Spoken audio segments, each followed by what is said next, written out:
I am actually gonna take off this jacket for this video.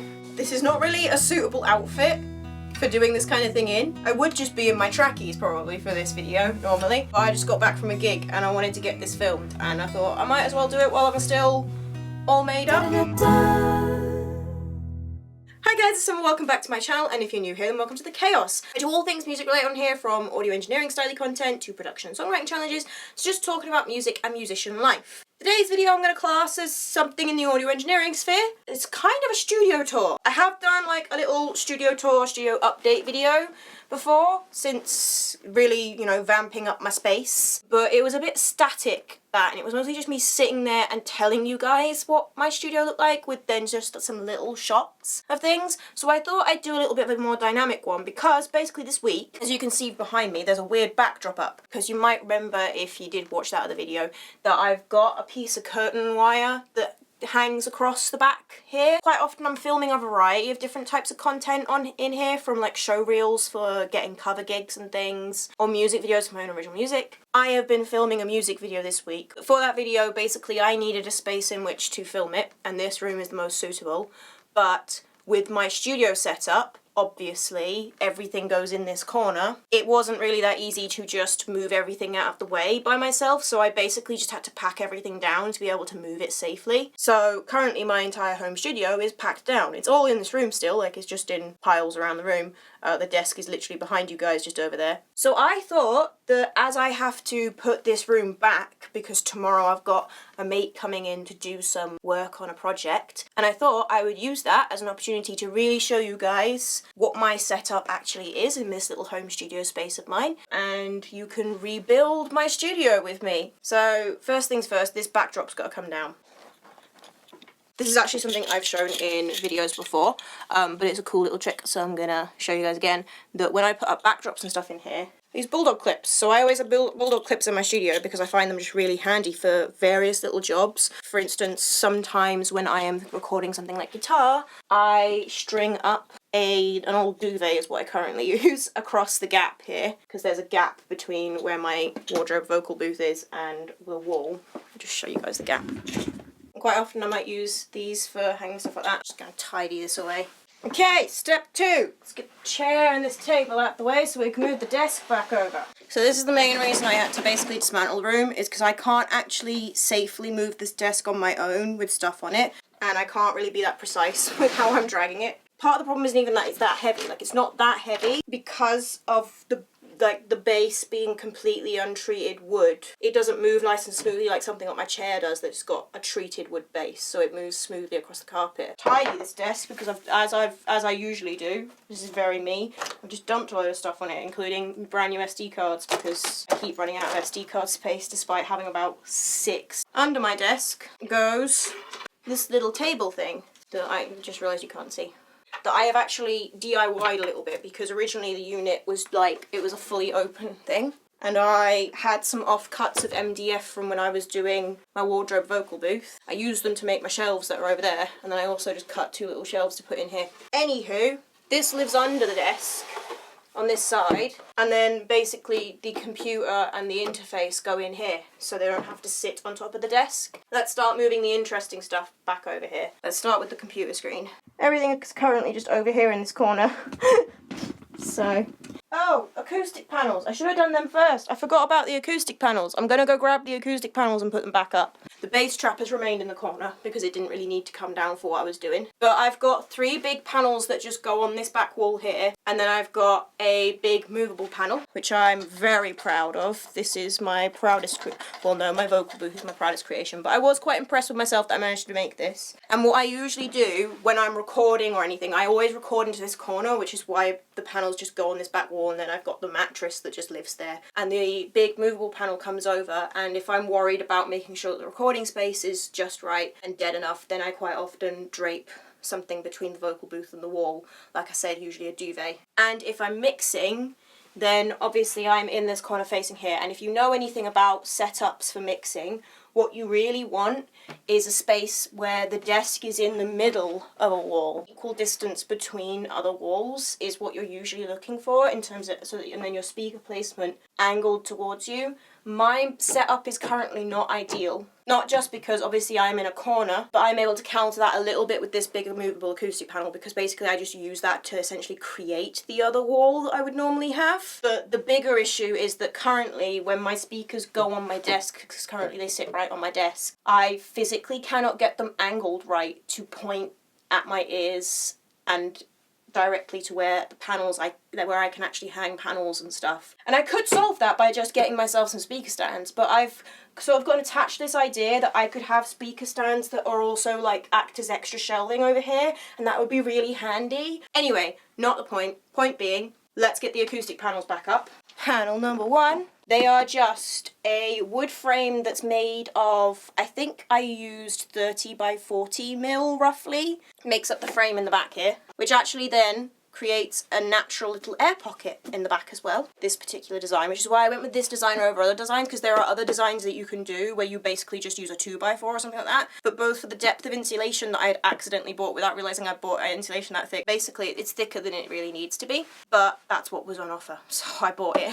Then, on the wood frame, there's just plywood to the right depth around the edge to make the actual frame that the insulation goes in. The insulation then sits on top of this frame, and on top of the fabric back, obviously. And they go on some nails. I've literally just, I don't know if you can actually see them if the angle is right there, nails into the wall, and they're all at some slightly jaunty angles. So come have a look at my jaunty looking nails. And some of them I failed to put in correctly remotely at all the first time, so there are 2 holes there. But the good thing about the specific panel design with the frame with the plywood and the smaller wood frame instead of just using 2x4s for a full frame is that the 2x4 frame would be heavier. I'm really good at like pack horse style strength, like my strength for carrying things like that and the strength in my legs is really good, but my upper body strength for like lifting things and pushing things out and stuff is pathetic. Now let's fill the desk back up with stuff, so let's get that screen on.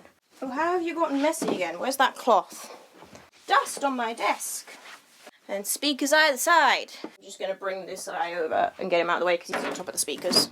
That's one of my little MIDI controller. Well, that is my little MIDI controller. I have a different MIDI controller that I'll show you in a sec. I like using that better because the keys on it are a little bit better. The keys on this, right, this is the Sub-Zero one. Command keys. I literally I got it when I was using my laptop as my main like computer for producing on, and I literally just needed something small, relatively portable, easy to use USB connection that I could just use for working on that. This was dirt cheap, which was part of why I got it, so I didn't get it for any specific reasons, and now I hardly use it. I only use it when I can't be bothered plugging in the other one, because the other one has to be plugged in, it's not USB powered.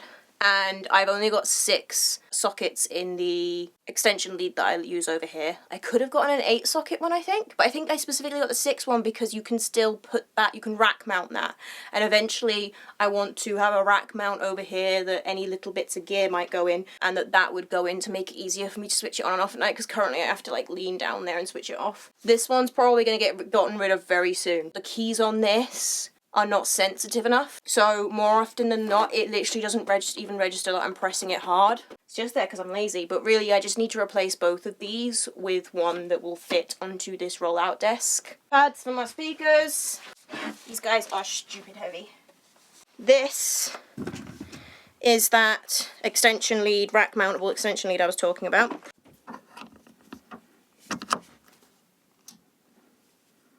I hope that sounded satisfying, guys. Okay, right, back out, back out, back out.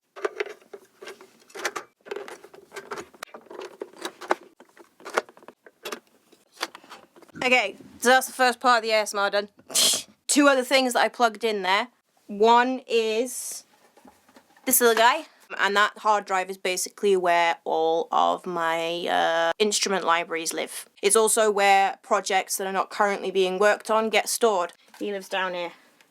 So let's plug him in. And then on this shelf, that's where my computer lives. So say hello to the bizarre looking Mac Studios, where everything important is in the back. Not that I really dislike that or anything. And then my interface is a Focusrite Scarlett, and I went for the 18i8. That is what this is, isn't it? 18i8.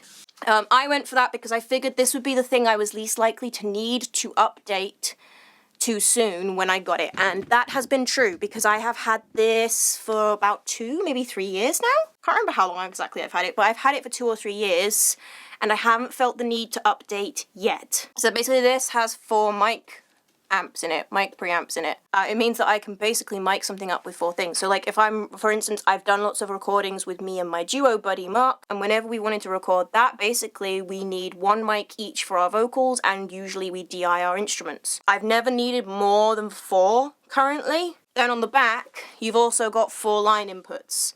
So currently, I only use 1 of these line inputs. I will at some point, I'm sure, add to these line inputs, but currently I only use 1, and that's for my separate mic preamp. The point at which maybe I would is because it currently has 4 outputs, and these days I am using all 4 of those outputs. Outputs 1 and 2 are for my main monitors, and outputs 3 and 4 go out to my mic preamp, which I keep in my vocal booth, and which I need the outputs to go into that basically so that I can monitor myself in the vocal booth. So I would need either to add something to this to allow me to have more outputs, or upgrade this at that point to have more outputs, or who knows what I would do. That's more complicated stuff than I'm really at the point of doing much with. Anywho, the only other thing I use is the MIDI in, because one of my MIDI controllers has to be plugged in that way. So little folks, right?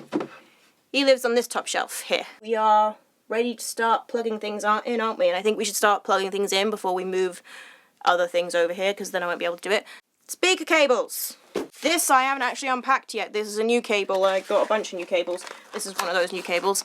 I need to add this in. Connecting up the mic preamp. This is for my little MIDI keyboard. This is the power cable for my other keyboard. This is for my interface. I'm mostly checking these off to make sure I have everything and I haven't misplaced something. And this is the HDMI cable for my computer monitor. And this is the torch that we will probably need back there so we can see what we're doing. Come join me, guys. Okay, that's one down. So, into the interface, power cable. Positioning of this really annoys me because it sits so that it actually, if I move the interface back and forth, I risk pulling it out because it catches on the back of there. So I'm just going to tuck this in a bit more. USB cable. First of all, speaker cables. So this is going to go into line output 1. Can you see that input number 5 over here? That's where my mic preamp goes in. So this is going to be the input for the mic preamp. So this is the left signal for my mic preamp to output 3. And this is going to be the right.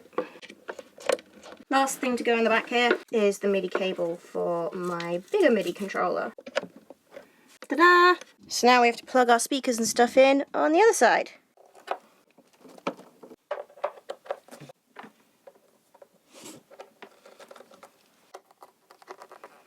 I just need to bring up the cable for the little MIDI keyboard. I'm going to do my vocal booth cables first, otherwise I'm going to forget what's what. I've got my input cable here, and it's going to go through my little mouse hole. This is the old cable here. We're going to take this out because this one is much, much shorter. And this one is nice and long.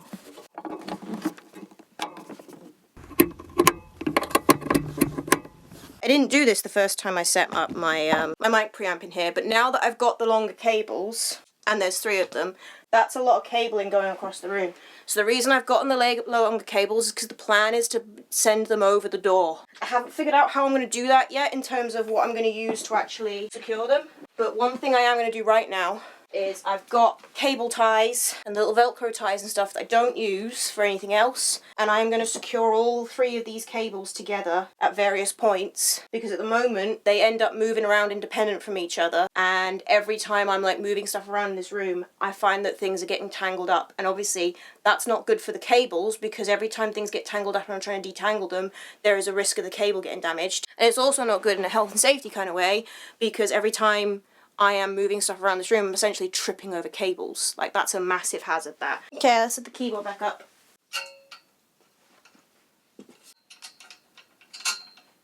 It's usually about the height I have it because it's suitable for being sat in this chair. Here is said keyboard. Just one of those, literally just one of those really cheap Yamaha models like you used to have if you went to a British state school. We all had these. but it has a MIDI out, and so you can use it as a MIDI controller. And that is the main studio setup. Or at least the main, like, bits of recording equipment and how everything connects into the computer and all that. That is what my setup looks like in here, in detail, in excruciating detail. You guys have now had a tour. Obviously, that's not everything in the studio, because obviously you've had a little see in my booth, and something cool in there is that there are fairy lights, basically is how I light it. It actually works really well, and it's so much cheaper than trying to light it in any other way, shape or form. And then I've shown you guys this before. Various shelves that are not that well organised at the moment, because I've ended up dumping a load of stuff on them just to like get it off the floor. Oh, and all my cables. So yeah, I hope that was interesting for people. A more detailed look at my studio than the studio tour that I did when I first updated things. And there have been a couple of updates to the studio since then. I just thought I might as well do a video actually like showing the setup in the studio by setting it up again, as I had to basically set it all up again. Share fun things you have in your home studio, or fun little quirks of your, oh, I forgot to show you the most important part. DVD collection.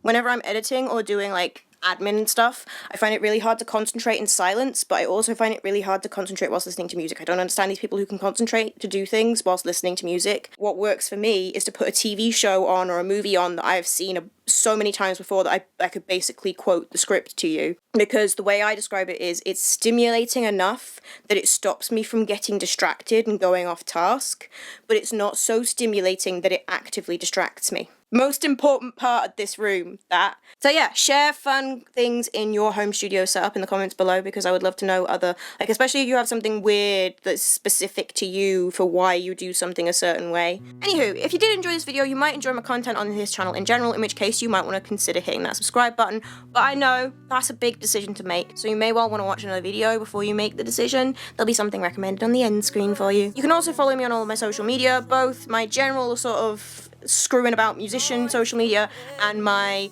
super serious artist profiles if you want to be here for the artsy fartsy I'm a folky pop musician content. And you'll also find me a link down there to my Buy Me a Coffee, where you can either just send me a one-off buy a coffee donation, or you can actually join memberships on there that get you access to exclusive content.